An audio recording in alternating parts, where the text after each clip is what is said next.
ఉదయకాలమే దేవుని స్థుతిస్తూ దేవుని మాటలు వింటున్నా ప్రియానికి దేవుని బిడ్డలందరూ ప్రత్యేకమైన వందనాలు దేవుని బిడ్డారా. ఈ దినం దేవుడు మనతో ఏం మాట్లాడుకుంటున్నాం చూద్దాం.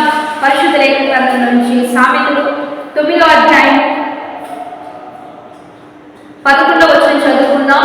నా వలన నీకు దీర్ఘాయువు కలుగును, నీవు జీవించు సంవత్సరంలో అధికములగును.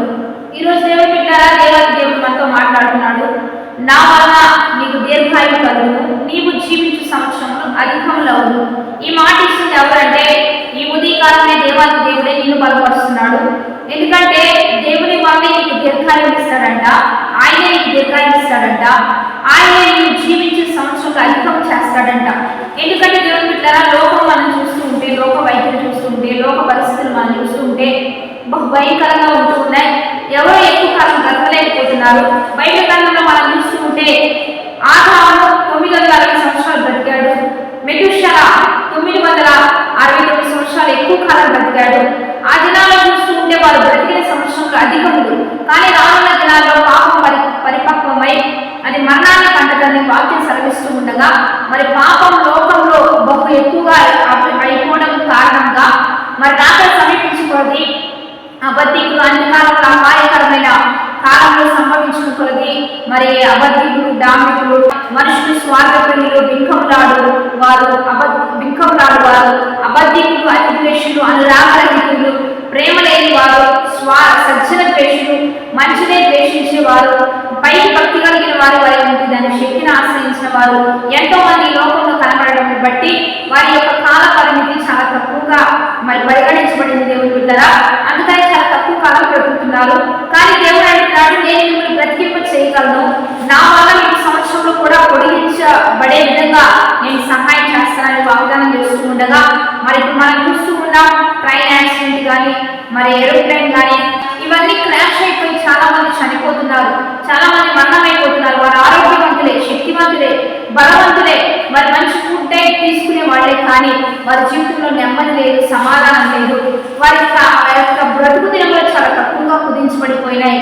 అనుకోకుండా భయంకరమైన పరిస్థితుల్లో వారి ముందుకు వెళ్ళిపోయారు దేవుని ద్వారా.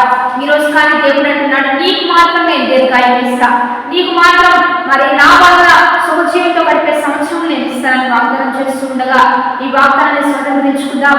ఎందుకంటే సంపద అంటే దేవుని చేత ఆశీర్వదించబడడం అంటే డబ్బు ఉండడం కాదు, సంపదలు ఉండడం కాదు, ఆస్తిపాస్తులు ఉండడం కాదు, మేడ విద్యలు ఉండడం కాదు, కానీ నువ్వు ఎక్కువ కాలం సంతోషంగా బ్రతకడమే గొప్ప దీవెన. అది కేవలం దేవుడు మాత్రమే ఇవ్వగలడు కనుక బయట కాలంలో మనం చూస్తూ ఉంటాం హిజ్కియాకి మరణకరమైన రోగం వస్తుంది. దేవుడు బిడ్డలారా, ఈ యొక్క మాట చెప్పింది నీ ఇల్లాన్ని చక్కబెట్టుకో, ఇక నువ్వు చనిపోబోతున్నావని యెషయా ప్రవక్త వచ్చి మరి హిజ్కియాకి చెప్పగానే ఈ మాట దేవుడి మాటగా తీసుకొని ఈ మాట సెలవించిన మనుషులు కాదు, మానవుడు కాదు, వైద్యుడు కాదు, దేవుడే డైరెక్ట్ గా తన ప్రవక్తను పంపించి మాట సెలవిస్తే హిజ్కియా వెంటనే గోడ కట్టి తిరిగి ప్రార్థిస్తాడయ్యా, నేను నీ సన్నిధిలో ఎలా గడిపిన కృపతో జ్ఞాపకం చేసుకోమంటే జీవించే సంవత్సరంలో అధికంలైంది.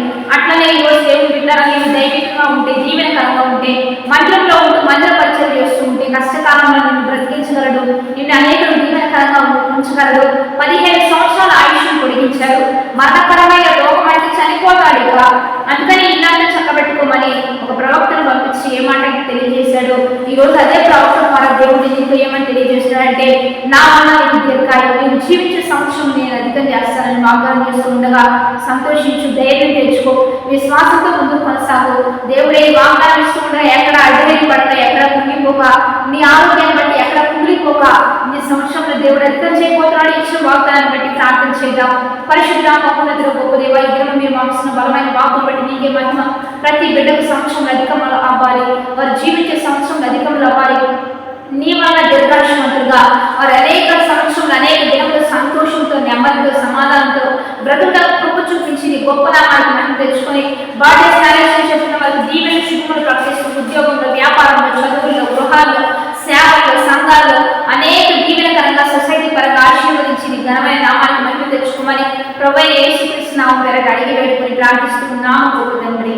ఆమె మంచి లైక్, షేర్, కామెంట్ చేసి దైవికంగా సిద్ధపడతాం. 10-20 మంది పంపించండి, షేర్ చేయండి.